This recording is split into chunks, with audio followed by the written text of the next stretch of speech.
Historia de dos monjes peregrinos, de Oriente a Occidente, la travesía de Mar Yavalaja y Raban Sauma a finales del siglo XIII, un libro de reciente publicación editado por el Fondo Editorial de la Facultad de Ciencias Sociales y Humanas en su colección Ediciones Críticas. La edición y traducción de esta obra estuvo a cargo del profesor Sebastián Gómez González, quien es historiador, maestro y doctor en estudios latinoamericanos, profesor asociado al Departamento de Historia de nuestra universidad, miembro del Grupo de Investigación en Historia Social y coeditor de Trashumante, revista americana de Historia Social. Sebastián, bienvenido. Muchas gracias, Diana, por esta invitación. Sebastián, este libro nos habla de un viaje antiguo, siglo XIII, escrito inicialmente en persa. Bueno, hay unos periplos acerca también de las distintas traducciones que tuvo, ya tú nos contarás. Es un viaje protagonizado por dos monjes uigures a quienes el imperio mongol envía en misión diplomática desde Oriente hasta Europa. ¿Cómo es que esta historia de viaje llega a tus manos? ¿Por qué te interesas por hacer esta traducción y esta edición crítica? Bueno, la pregunta pues tiene una respuesta amplia, y es que gracias pues a la libertad de cátedra con la que contamos los profesores de la universidad, yo dentro del área que coordino en el departamento de historia, en el programa, planteé la posibilidad de dar un seminario sobre un tema que a mí siempre me ha llamado la atención, que personalmente me gusta mucho, y es la literatura de viajes, o comprender el mundo a través de las experiencias viajeras. Yo planteé la posibilidad de hacer un curso que tuviera como una especie de énfasis global en historia a través de los viajes. Entonces lo titulé Viajes, Descubrimientos y Exploraciones, siglos XIII al XIX, y pues bueno, resulta que construyendo todo el aparato bibliográfico, hemerográfico, todas las fuentes primarias que son necesarias para este tipo de cursos, pues claro, llegué inexorablemente al famoso Il Milione, que es vulgarmente conocido como el Libro de las Maravillas, que fue pues de autoría de Rustichello de Pisa, donde se habla con mucha propiedad y con mucha elocuencia del viaje que Marco Polo emprendió desde Venecia hasta China. Pues resulta que hay una de las ediciones más interesantes de Il Milione, pues que es una de las ediciones en español que se publicó en Leipzig por la editorial de Otto Harrowitz, y que tenía una referencia muy interesante sobre un viaje que podríamos denominar inverso al que llevó a cabo Marco Polo, es decir, no desde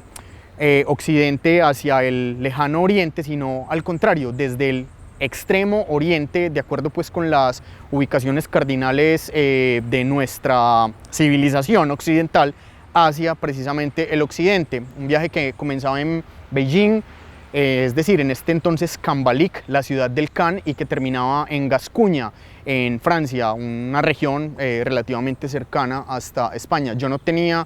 en realidad mayor idea de esto, más allá de las versiones occidentales de este tipo de travesías, como las de Guillermo de Rubruck o la del mismo Giovanni dei Piano Carpini, y también, claro, los testimonios de la embajada a Tamerlán de Ruy González de Clavijo, y bueno, otros textos que son más o menos correlatos de estas grandes obras conocidas, que son fuentes para la investigación muy importantes sobre lo que tiene que ver con esa historia de los contactos entre Oriente y Occidente tras la disolución del Imperio Romano. Entonces, buscando la bibliografía y tratando de armar todo este aparato referencial, di con que hay una organización de la Iglesia Nestoriana, en este caso la Iglesia Ortodoxa Siria, que se encargó de digitalizar y poner a disposición del público obras que son fundamentales para la historia de este credo, que es curiosamente muy cercano a nuestras tradiciones católicas, y que de acuerdo con esto dispusieron de todas estas fuentes en la web, Entre ellas estaba esta obra conocida como The Monks of Kublai Khan, que fue traducida al inglés por un orientalista muy prestigioso británico que se conoce como Sir Edward Ernest Wallis Budge, y que fue básicamente el guardián de antigüedades asirias y egipcias del Museo Británico, quien no conozco muy bien la historia de cómo el manuscrito llega a los acervos del Museo Británico, pero Budge se encargó de traducirlo al inglés y es, digamos, la base de esa traducción al inglés la que yo llevé a cabo. Debo decir además que esta historia del manuscrito es también muy emocionante en sí misma, porque es un manuscrito que básicamente se elaboró con base en las ideas de un copista, posiblemente en el siglo XIV, que el manuscrito en lengua siriaca luego fue traducido al persa y que reposó en una pequeña iglesia de Urmía, una pequeña capilla de la parte iraquí, donde el cristianismo es la religión entre comillas oficial, y que se descubrió en el siglo XIX por un misionero lazarista francés, Monsieur Désiré Salomón, quien terminó por hacer una copia también en francés del manuscrito y empezar a dar, digamos, como la oportunidad de que esta historia tan interesante se fuera conociendo en diferentes contextos, sobre todo de los estudiosos dedicados a la iglesia cristiana en Oriente, es decir, al nestorianismo, a las iglesias coptas y a todo aquello que se derivó después de la disolución del Imperio Romano de Oriente. Esto me parece que es interesante porque de alguna manera muestra que este tipo de manuscritos circularon entre coleccionistas, circularon entre anticuaristas, entre gente interesada en aumentar los acervos patrimoniales bibliográficos de grandes universidades y de grandes organizaciones también cristianas, que muy preocupadas por preservar también la memoria histórica de cada una de las órdenes, se encargaron de mantener, digamos, como bajo cierto cuidado este tipo de fuentes. Y bueno, por fortuna el texto fue traducido al inglés, fue traducido al italiano, fue traducido al francés, al azerí, al alemán y al ruso. No existía en español. Entonces a mí me ocurrió un asunto más bien curioso por el hecho de que cuando yo lo leí en inglés me pareció un texto fascinante y me di a la tarea de comenzarlo a traducir. Corrimos en la universidad con la fortuna o la desgracia también de asumir un paro, una huelga brutal entre septiembre del 2012 y marzo del 2013, y fue un tiempo en que yo me dediqué casi que por entero a llevar a cabo toda esta traducción, la cual se quedó en reposo durante unos años. Yo la revisaba y estaba mirando, digamos, detalles muy interesantes que podían corregirse, sobre todo por todo lo que el aparato crítico de una edición como estas debe tener, especialmente todo el versiculado bíblico, que curiosamente pues es parte inherente a toda la narrativa de los 19 capítulos con los cuales este relato de viaje está construido. Entonces lo traduje y desde aquel entonces hasta acá, es decir, hace 10 años me tomé pues a la tarea de irlo mejorando, y ahora pues gracias a un esfuerzo muy pertinente tanto del Grupo de Investigación en Historia Social como del Fondo Editorial de la Facultad de Ciencias Sociales y Humanas, se ha podido llevar a cabo. Sebastián, justamente tú en el libro indicas que la literatura de viajes traducida al español no es tan amplia ni difundida. Cuéntale a nuestros lectores qué implicó en este caso hacer una edición crítica y como cuáles son las ganancias a nivel académico y social que tiene emprender un trabajo de estos. Bueno, en primer lugar, traducir es un ejercicio muy interesante, sobre todo porque es un gran desafío, es un gran reto intelectual. Yo no soy traductor profesional, pero me gusta traducir, y traducir en realidad tiene como base la creación de imágenes, es decir, como tratar de poner en un contexto idiomático coloquial y versátil todo un aparataje de ideas que suelen ser poco recurrentes en el otro contexto idiomático. Yo hice ese esfuerzo y reconozco que tuve que apoyarme en las demás traducciones que existían de esta obra, tanto la traducción al italiano como la traducción en francés, y en parte algunos elementos de las conceptualizaciones que la traducción al alemán implicaba. Y esto me parece que constituye una base muy importante sobre esta idea de que el traductor es un traidor, ¿verdad? Y bueno, yo creo que ninguna traducción está exenta de este tipo de situaciones. Sin embargo, consideré que fue muy importante traducirla al español por un detalle seminal, y es que la mayoría de nuestros estudiantes no se atreve a leer en lenguas distintas al español, o si lo hacen de manera, digamos, como muy prevenida, y creo que por lo menos exhumar una fuente de estas que normalmente pues, es desconocida en nuestro contexto idiomático podría resultar muy beneficioso para todo aquello que un programa, digamos en este caso de historia, o un curso en específico puede plantear sobre todo lo que implica entender la pluralidad de la historia humana, especialmente pues en los contextos geográficos que se señalan en este texto, que es todo Asia Central y una parte pues muy importante del Extremo Oriente Asiático, lo cual pues implica también tener una visión global del pasado, de esa antigüedad no tan remota, pero que curiosamente dentro de nuestro contexto historiográfico no suele ser muy apreciada y no suele ser muy contemplada como una parte también interesante, necesaria y absolutamente indispensable de nuestra historia, de nuestro pasado, pues como humanos en la actualidad. Para hablar de un viaje hay que contar la historia del viaje, ¿cierto? Cuéntanos de manera breve quiénes son los personajes que están en esta historia, cuáles son los periplos que enfrentan en esta travesía y cuál es la misión que les fue encomendada. Bueno, esto tiene como trasfondo, digamos, esta forma tan amplia, tan vertiginosa con la cual el imperio, digamos, fundado desde la Horda Dorada de Genghis Khan,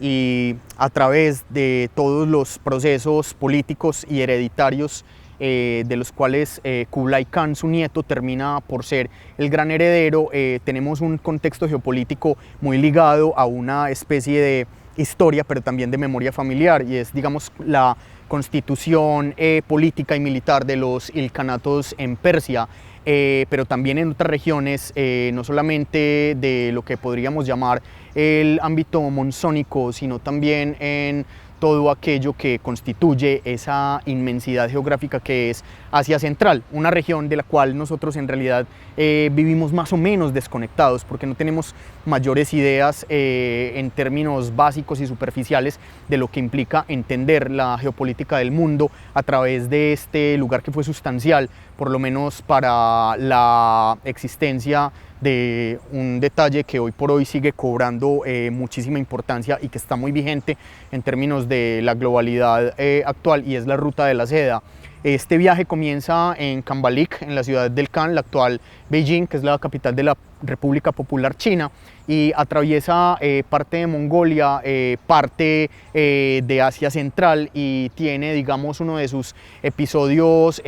más circunstanciales y más absolutamente decisivos para la tragedia que se narra en él, en todo lo que tiene que ver con el Kurdistán turco, iraquí e iraní actuales, claro está, valga hacer esa salvedad, pero además es un viaje que como lo mencioné anteriormente, termina en Gascuña, en el Reino de Francia, en la cual estos dos viajeros, estos dos monjes nestorianos, Raban Sauma y Raban Marcos, terminan por entrevistarse con el rey de Inglaterra, no sin antes tener dentro de todo su periplo una idea muy clara de que tenían que visitar Jerusalén, de que navegan por el Mediterráneo, de que llegan a Nápoles, de que están en París. Precisamente la descripción que se hace de París y de la Sorbonne es una descripción muy interesante, pues porque es una descripción hecha por gente que no pertenece al contexto civilizatorio de Occidente, y me parece que todo este periplo, si así quisiéramos llamarlo, también muestra una idea muy interesante de cómo un par de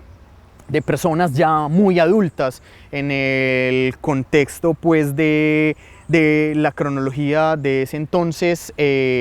cuál es la idea que ellos tienen sobre Occidente, sobre los reinos occidentales, tanto los reinos católicos pertenecientes pues al contexto mediterráneo, así como sobre otros contextos donde el cristianismo también había hecho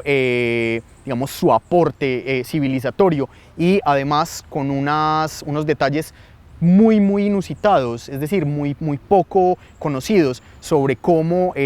los cristianos de las iglesias orientales qué ideas tenían frente a la Santa Sede y frente al papado. Ya has aludido en varias ocasiones a esto, pero ¿cómo podríamos resumir como la importancia geopolítica de esta travesía, de este viaje, y qué le puede enseñar eso a un lector hoy? Bueno, la importancia geopolítica a mi modo de ver, es excepcional, porque no solamente se habla de la Ruta de la Seda, que es curiosamente algo que no normalmente se atribuye como a las experiencias occidentales, ¿no? Las experiencias orientales también son decisivas acá. Los viajeros iraníes, los viajeros chinos, que desde básicamente el siglo XII hasta bien entrado el siglo XX tuvieron que trasegar por este tipo de lugares, es fundamental. Y esto tiene otras acepciones que hablan de su importancia. El primero de ellos es finalmente la guerra entre todo lo que hoy conocemos como Occidente y el mundo oriental, traducido en aquel momento básicamente como el enfrentamiento entre el cristianismo absolutamente ahogado por un islam que en este momento está expandiéndose de manera muy rápida y muy amenazante sobre todo aquello que los cristianos han logrado establecer en Europa y en otras periferias del Mediterráneo oriental, y esto nos muestra la importancia de la guerra, pero también de un efecto que usualmente ignoramos, y es la famosa Pax Mongólica, es decir, cómo el imperio mongol se muestra como una especie no de mediador, pero sí de aliado del cristianismo para lograr, gracias a la simpatía que tenían con todos los reinos europeos y con el papado, es decir, con la Santa Sede, para frenar ese expansionismo islámico. Y bueno, es un tema que hoy por hoy sigue cobrando una actualidad, que este tipo de experiencias, que son experiencias muy pequeñas dentro de todo el espectro histórico y cronológico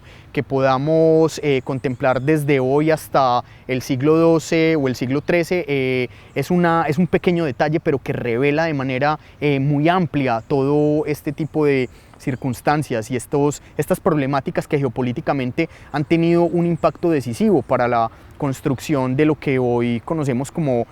Occidente, tanto en términos ideológicos como en términos filosóficos, e incluso para el mismo futuro del cristianismo. Esto me parece que es bien interesante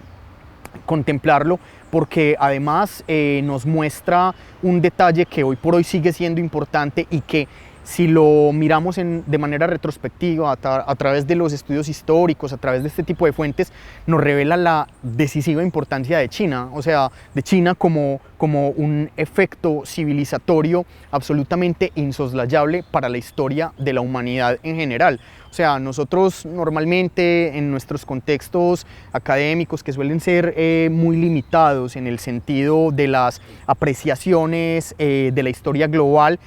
no contemplamos a China como un elemento que es básico para nuestra propia historia, y este tipo de fuentes demuestran esa importancia, porque todos esos imperios que son anteriores a la dinastía Ming se pueden entender también como unas partes elementales de toda aquella trascendencia que para Occidente ha tenido la relación a través de la Ruta de la Seda con los reinos del Extremo Oriente. Esto finalmente nos permite pensar de una manera muy clara en que la historia, desde un punto de vista global, desde un punto de vista de las intersecciones, desde un punto de vista de los puntos de contacto, y sobre todo desde una faceta que es metodológicamente muy sugestiva, que es el entrelazamiento de los diferentes elementos con los que se constituye la historia a través del pasado, nos permite mirar claramente que la globalidad es un asunto presente y muy útil para comprender nuestra actualidad, a pesar de que se trate de momentos y de episodios o de circunstancias o de acontecimientos que tuvieron lugar hace más de 8 siglos. Finalmente, Sebastián, el libro se inscribe en una corriente de estudios orientalistas que tú declaras en el texto, y te cito: ha sido insuficiente e inexplicablemente infravalorada en los programas humanísticos a todo nivel en el ámbito universitario. En este sentido, entonces, ¿a qué público se dirige esta obra? ¿Quiénes podrían interesarse en esta historia de este viaje? Pues yo creo que, primero que todo, los curiosos por la literatura de viajes lo van a encontrar como una experiencia casi que literaria, en el sentido de entender, tal vez, y puede ser necio, el ejercicio de ponerse en el lugar de cómo una persona del Extremo Oriente o un par de personas del Extremo Oriente observan un mundo que les es ajeno, y que además esto ocurre en lo que cronológicamente delimitamos en términos históricos como la Baja Edad Media. Creo que este, en primer lugar, es un elemento interesantísimo sobre este tipo de obras. En segundo lugar, claro, nuestros contextos académicos suelen ser muy ajenos a estas formas de la globalidad, porque tenemos una idea en realidad muy limitada sobre lo que es aquello de la ciudadanía global. O sea, y creo que este tipo de textos por lo menos son una especie de detalle que nos muestra la importancia de pensar siempre en este tipo de claves y de entender esa pluralidad humana a través de estas experiencias de interconexión que ocurren entre Oriente y Occidente. Pero también me parece que es un pequeño detalle, es un paso diminuto, pero